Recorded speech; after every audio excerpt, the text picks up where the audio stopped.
Welcome to my YouTube channel study with Megha Pathak. दोस्तों, हम लोग जो है प्रिंसिपल्स ऑफ टीचिंग इंग्लिश पढ़ रहे थे, उसका पार्ट 1 मैं आप लोगों के लिए अपलोड कर चुकी हूँ। तो जिन्होंने नहीं देखा है, एक बार चैनल पर ज़रूर जाएं और जाकर के वो देखें। और उसके अलावा भी बहुत सारा कुछ आप लोगों को मैटर वहाँ पर देखने को मिलेगा। लगातार काफ़ी कुछ कोर्स जो है मैं कवर करवाती जा रही हूँ और काफ़ी कुछ मैंने करवा दिया है। तो आप मेरे साथ अगर जुड़े रहना चाहते हैं तो चैनल को सब्सक्राइब कर लें, साथ में जो बेल आइकन है उसे आप लोग प्रेस कर दें। दोस्तों, वीडियो पसंद आए तो ज़रूर लाइक करके जाएं और अपने दोस्तों के साथ शेयर कर दें। अगर आपको पसंद आता है तो इसे आप लोग शेयर भी कर सकते हैं। तो देखिए, नेक्स्ट जो पार्ट है वो हम लोग देख लेते हैं। पार्ट 2 जो है उसमें क्या है, मैंने फर्स्ट जो पार्ट था उसके अंदर आपको जो है प्रिंसिपल्स से रिलेटेड 2 पॉइंट्स करवा दिए थे। और आज जो है मैं आप लोगों के लिए प्रेजेंटेशन और टेस्टिंग ये दोनों लेकर के आई हूँ। प्रेजेंटेशन क्या होता है, टेस्टिंग क्या होती है, ये दोनों हम लोग देखेंगे। देखिए, उसमें सिलेक्शन और ग्रेडेशन हम लोगों ने देख लिया था और ये जो है इसमें हम प्रेजेंटेशन और टेस्टिंग देखेंगे। तो देखिए, प्रेजेंटेशन क्या होता है। For this the teacher generally use teaching add like chalk, duster, roll up board, chart, black board etcetera. यानी कि देखिए, इसमें जो बात बताई है वो प्रेजेंटेशन की बताई है। एक टीचर कैसे जो है अपने लेसन प्लान को क्लास के अंदर प्रेजेंट करता है, उन्हीं चीज़ों की बात यहाँ पर हो रही है। तो जो टीचर होता है वो अपने स्टडी मटेरियल को बच्चों के सामने प्रेजेंट करने के लिए जिन चीज़ों की हेल्प लेता है वो टीचिंग एड्स कहलाते हैं। और देखिए, उनमें chalk, duster, roll up board, black board, इन सब की बात की गई है। और इनोवेटिव कई चीज़ें भी आई हैं, जो नई चीज़ें हैं वो भी कई जुड़ गई हैं इसमें, जिसमें ओवरहेड प्रोजेक्टर है, यानी कि OHP जिसे कहा जाता है वो है। साथ में स्लाइड प्रोजेक्टर के ऊपर आजकल काम होता है। टेप रिकॉर्डर यूज़ किए जाते हैं बच्चों को जो है उनकी अंडरस्टैंडिंग को वास्ट करने के लिए, अंडरस्टैंडिंग को ज़्यादा जो है मूव करने के लिए इन सब चीज़ों का भी यूज़ किया जाता है। ओवरहेड प्रोजेक्टर जो है एक नया संसाधन है जिससे कि जो है बच्चों को जो स्टडी मटेरियल है, जो लेसन है, वो और अच्छे से एक्सप्लेन किया जा सकता है। और इसी तरीके से देखिए, स्लाइड प्रोजेक्टर, जैसे कि आजकल स्मार्ट क्लास होती है, हम सभी जानते हैं कि स्मार्ट क्लास का यूज़ किया जाता है। तो देखिए, वो जो है वो स्लाइड प्रोजेक्टर का एक उदाहरण है।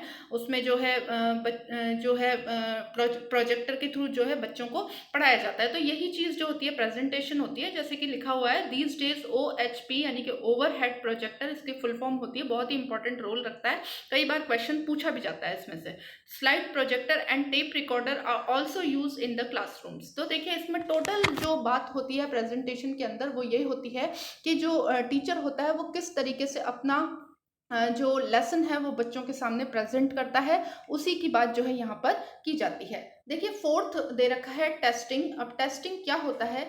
In language testing importance should be given to the following. मतलब लैंग्वेज की टेस्टिंग में इम्पोर्टेंस किसको दी जाती है वो यहाँ पर बात हो रही है। तो देखिए, फर्स्ट पॉइंट हम लोग देखते हैं, द एलिमेंट्स। जो एलिमेंट्स हैं वो है ग्रामर, वोकेबुलरी, स्पेलिंग और प्रोनाउंसिएशन। तो देखिए, जो लैंग्वेज टेस्टिंग है उसमें सबसे ज़्यादा इंपॉर्टेंस जो दी जाती है, मतलब बच्चे को किन चीज़ों की टेस्टिंग बहुत नेसेसरी है कि बच्चे को वो चीज़ें आई हैं या नहीं आई हैं। तो देखिए, उसमें एक तो ग्रामर होता है, दूसरा वोकेबुलरी होता है, तीसरा स्पेलिंग होता है और चौथा होता है प्रोनाउंसिएशन, बच्चा किसी भी चीज़ को कैसे प्रोनाउंस करता है। तो इन चीज़ों को जो है बहुत ही इंपॉर्टेंट दी जाती है।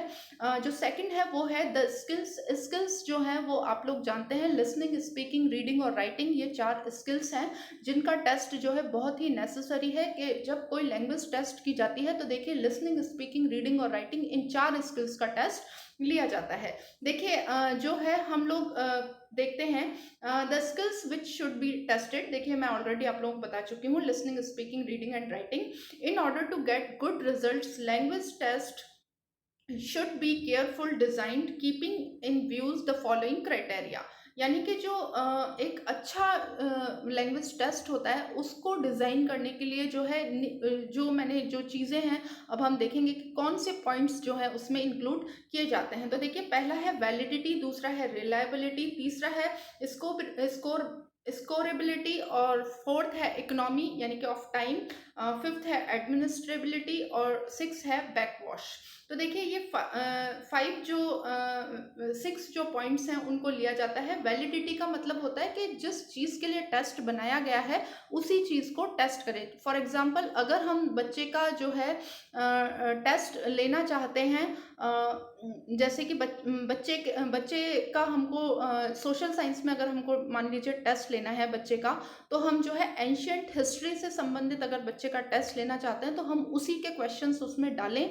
या फिर देखिए अगर हमको जिस क्लास का टेस्ट लेना है, मान लिए फॉर एग्जांपल 7th क्लास का हम लोग टेस्ट लेना चाहते हैं और हमने उसका जो पेपर बनाया है वो 6th स्टैंडर्ड का या 8th स्टैंडर्ड का बना दिया है, तो देखिए 7th क्लास के अकॉर्डिंग जो है बच्चे का टेस्ट नहीं होगा, तो उसके मेंटल लेवल के अकॉर्डिंग वो पेपर नहीं होगा, तो वो जो है वैलिड नहीं रहेगा फॉर द 7th क्लास। तो देखिए ये जो चीज़ होती है वो वैलिडिटी होती है। वैलिडिटी का मतलब होता है जिस पर्पज से टेस्ट स्टार्ट किया जा रहा है उसी पर्पस को वो जो है एग्जामिन करे, उसको टेस्ट करे। अब देखिए सेकंड जो है वो है रिलायबिलिटी, मतलब जो टेस्ट है वो पूरी तरीके से रिलायबल होना चाहिए। अगर टेस्ट एक्चुअली ऐसा होना चाहिए कि अगर बच्चे का जो है अलग अलग टीचर्स से जो है उसकी जो आंसर शीट है उसको अगर टेस्ट करवाया जाए तो जो उसके जो मार्किंग है वो बिल्कुल सेम रहे, तो यही चीज़ जो होती है वो रिलायबिलिटी होती है। रिलायबिलिटी में जो होता है बच्चे के जो मार्क्स हैं वो बिल्कुल सेम रहते हैं चाहे टीचर्स अलग अलग रहें, तो उस चीज़ को रिलायबिलिटी बोला जाता है। देखिए थर्ड है स्कोरेबिलिटी। स्कोरेबिलिटी का मतलब होता है बच्चा जो है स्कोर उसका जो है वो बिल्कुल सेम रहना चाहिए। देखिए जो रिलायबिलिटी है उसमें तो देखिए आंसर सेम रहता है, सॉरी आंसर जो है वो बिल्कुल सेम रहता है रिलायबिलिटी के अंदर, और स्कोरेबिलिटी के अंदर होता है जो स्कोर है उसका वो बिल्कुल सेम रहता है, यानी कि अलग अलग टीचर्स से अगर कॉपी जो है टेस्ट करवाई जाए तो जो उसका मार्किंग है वो बिल्कुल सेम आनी चाहिए। और रिलायबिलिटी में जो है जो आंसर है बच्चे का वो बिल्कुल एक ही रहना चाहिए, हर हाल में उस क्वेश्चन का आंसर एक ही रहना चाहिए, वो होता है रिलायबिलिटी। देखिए इकोनॉमी जो होता है वो है, यानी कि टेस्ट ऐसा बनना चाहिए जो टाइम लिमिट को देखते हुए बनाना चाहिए, यानी कि अगर बच्चे के लिए टेस्ट 3 आवर्स का बनाया गया है तो पेपर को इस तरीके से सेट करना चाहिए कि जो बच्चा है वो 3 आवर्स में पेपर पूरा कंप्लीट कर ले। अब देखिए एडमिनिस्ट्रेबिलिटी का मतलब होता है कि जो टेस्ट बनाया गया है उसको एक सुपरविजन मिल सके, उसको जो है जो टेस्ट है उसको एक पूरा ग्रुप मिलकर के सुपरवाइज कर सके, बच्चे की पूरी जो क्षमताएं हैं उनका इवैल्यूएशन एक्सपर्ट्स द्वारा हो सके, वो जो क्वालिटी होती है वो एडमिनिस्ट्रेबिलिटी होती है। इसके अलावा बैकवॉश होता है, जो बच्चा है उसकी पूरी की पूरी हिस्ट्री, यानी कि जो बच्चा है उसका केवल जो है एकेडमिक स्कोर ही नहीं, इसके अलावा को करिकुलर एक्टिविटीज़ जो होती हैं उनको भी जो है इवैल्यूएशन के थ्रू मापा जा सके, तो उसे बैकवॉश कहते हैं। देखिए टाइप्स ऑफ टेस्ट, अब टाइप्स ऑफ टेस्ट क्या हैं वो हम लोग देख लेते हैं। पहला है प्रोफिशिएंसी टेस्ट। देखिए प्रोफिशिएंसी टेस्ट क्या होता है, it is not connected with the particular course, this test found how much of language a person has mastered. कहने का मतलब ये है कि जो बच्चा है उसका किसी पर्टिकुलर पॉइंट के ऊपर इसमें टेस्ट नहीं होता, बल्कि टेस्ट इस बात का है कि जो बच्चा है उसने लैंग्वेज को कितना अडॉप्ट किया है, यानी कि जो लैंग्वेज है उसने कितनी अच्छे से सीखी है, तो उसकी जो लैंग्वेज पर जो मास्टरी हुई है वो कैसे हुई है, यही चीज़ जो होती है वो प्रोफिशिएंसी टेस्ट होता है। थर्ड जो है अचीवमेंट टेस्ट है। देखिए this test determine how much of the material of the course has been mastered, this test include only what has been taught. अब देखिए इसमें जो होता है अचीवमेंट टेस्ट में, उसमें आप लोगों ने देखे होंगे अचीवमेंट टेस्ट जो FA1 और SA1 होते हैं, वो अचीवमेंट टेस्ट हैं, यानी कि बच्चे को जो चीज़ सिखाई गई है केवल उसी चीज़ का टेस्ट इसमें लिया जाता है और ये देखा जाता है कि बच्चे को वो चीज़ कितनी अच्छे से आई है, वो चीज़ जो होती है वो आप लोगों के अचीवमेंट टेस्ट के अंदर आती है। इसमें जो पेपर सेट करके और बच्चे को बिल्कुल जो सिलेबस पढ़ाया जाता है उसमें से जो टेस्ट लिया जाता है, जो आप लोग सभी जानते हैं कि फॉर्मेटिव असेसमेंट और समेटिव असेसमेंट, ये 2 असेसमेंट होते हैं, तो देखिए ये जो होते हैं अचीवमेंट टेस्ट के अंदर आते हैं।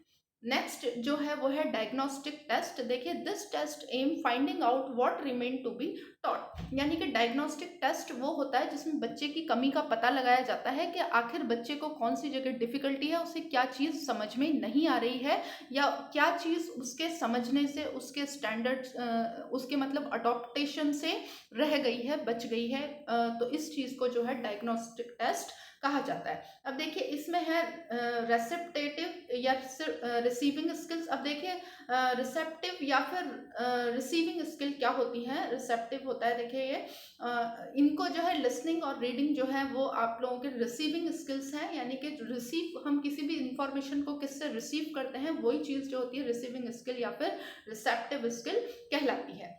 अब देखिए प्रोडक्टिव स्किल क्या होती है, इनमें से क्वेश्चन आ चुका है इसलिए दोनों मैंने डाले हैं। पूछ लिया जाता है कि रिसीविंग स्किल्स कौन सी है या फिर प्रोडक्टिव स्किल्स कौन सी है। तो देखिए स्पीकिंग और राइटिंग जो होती है वो प्रोडक्टिव स्किल्स के अंतर्गत आती हैं। तो रिसीविंग स्किल्स जो होती हैं वो तो लिसनिंग और रीडिंग होती है, यानी कि जिससे इंफॉर्मेशन रिसीव की जाती है, और प्रोडक्टिव स्किल्स वो होती हैं जिससे इंफॉर्मेशन प्रोवाइड की जाती है। तो देखिए उसमें स्पीकिंग और राइटिंग दोनों आएंगे। अब देखिए फर्स्ट देखते हैं लिसनिंग टेस्ट क्या होता है। तो देखिए listening test are of two types, दो तरह के लिसनिंग टेस्ट होते हैं। पहला होता है प्योर लिसनिंग टेस्ट, फर्स्ट जो है वो आपके प्योर लिसनिंग टेस्ट है। इसके अलावा जो सेकंड है वो है लिसनिंग कॉम्प्रिहेंसिव टेस्ट। अब देखिए प्योर लिसनिंग टेस्ट क्या होता है। In pure listening test sounds, stress, intonation are tested and the listening comprehension, the students just listen to the teacher generally ask question which can be answered directly from the text। अब देखिए pure listening test में तो जो होता है बच्चे का intonation देखा जाता है, वो कहाँ स्ट्रेस दे रहा है कहाँ नहीं दे रहा है, उसके अलावा उसका साउंड कैसा है बच्चे का बोलते वक्त, इन सभी चीज़ों को टेस्ट किया जाता है।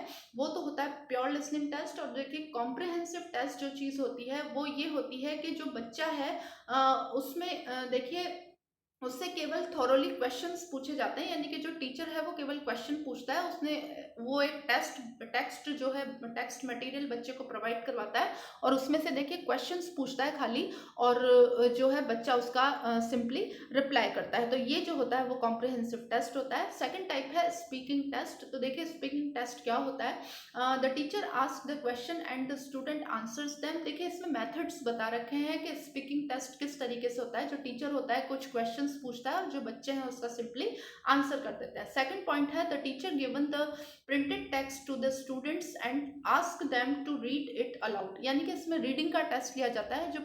जो टीचर होता है वो बच्चों को प्रिंटेड टेक्स्ट कुछ उपलब्ध करवा देता है और उसके बाद उन लोगों को बोलता है कि इसको जो है रीड करें, इसको जोर से पढ़ें। तो उनका जो है रीडिंग टेस्ट एक तरीके से लिया जाता है। थर्ड पॉइंट है the teacher given some words, phrase और sentences in the students mother tongue and ask them to translate, यानी कि जो बच्चा है उसको उसकी मदर टंग में कुछ सेंटेंसेस दे दिए जाते हैं और उससे कहा जाता है कि वो जो है उसको सेकंड लैंग्वेज में ट्रांसलेट करे, यानी कि इंग्लिश में उसको कन्वर्ट कर दे, ट्रांसलेट कर दे।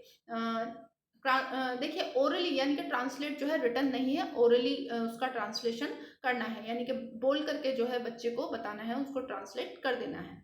क्योंकि देखिए बेसिकली स्पीकिंग टेस्ट हो रहा है, रिटन टेस्ट नहीं हो रहा है, इसलिए ओरली इसमें आएगा। फोर्थ पॉइंट है the teacher gives the class some complete sentence and ask them to incomplete sentences and ask them to complete them, यानी कि जो टीचर है वो कुछ इनकम्प्लीट सेंटेंसेस बच्चों को प्रोवाइड करवाता है and ask them to complete them, यानी कि उनको जो है कंप्लीट करने के लिए कहता है। ये कुछ जो है मेथड्स दिए हुए हैं कि टीचर क्या टीचिंग टेक्निक्स को अप्लाई करता है बच्चे को जो है इवेलुएट करने के लिए उसके स्पीकिंग टेस्ट के लिए। अब देखिए रीडिंग टेस्ट किस तरीके से लिया जाता है। तो इसमें है the teacher show pictures and ask the class to identify and understand words and sentences.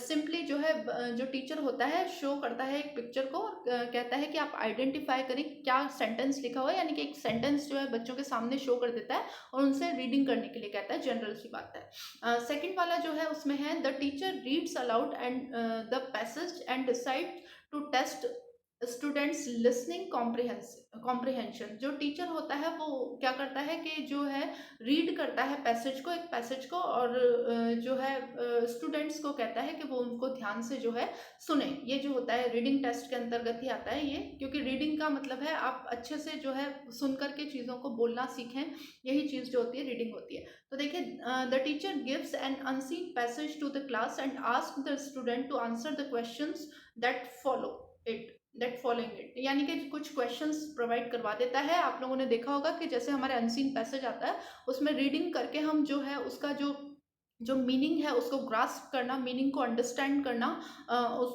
वही जो चीज़ होती है मेनली रीडिंग के अंदर ली जाती है कि बच्चे को जो है जो टेक्स्ट में लिखा हुआ है एक्चुअली वो समझ भी आ रहा है या नहीं। इस चीज़ को टेस्ट करने के लिए टीचर जो है टेक्स्ट प्रोवाइड करता है, बच्चों को बोलता है कि कुछ क्वेश्चंस भी साथ में देता है कि आप जो है इस टेक्स्ट को पढ़ करके इस क्वेश्चन का आंसर दें। तो ये रीडिंग टेस्ट के अंतर्गत आएगा। अब देखिए जो है लास्ट है राइटिंग टेस्ट। राइटिंग टेस्ट किस तरीके से लिया जाता है, क्या टेक्निक्स जो है टीचर अप्लाई करता है, इसमें ये दिया हुआ है। In this test the teacher used the teacher used the complete technique to test punctuation, spelling, vocabulary and grammatical structure.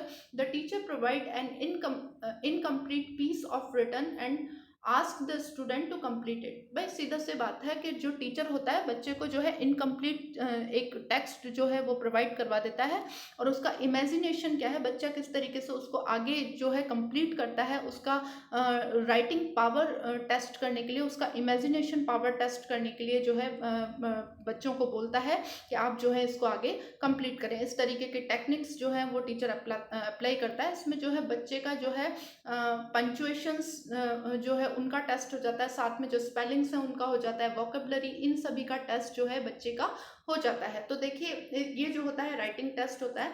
आप ये मैटर जो है हम लोगों का सेकंड पार्ट अभी कंप्लीट हुआ है, प्रिंसिपल्स ऑफ टीचिंग इंग्लिश। इसमें जो बेसिक हैं प्रिंसिपल्स वो हम लोग रीड कर चुके हैं, यानी कि वो हम लोग समझ चुके हैं कि सिलेक्शन क्या होता है, ग्रेडेशन क्या होता है, प्रेजेंटेशन और टेस्टिंग।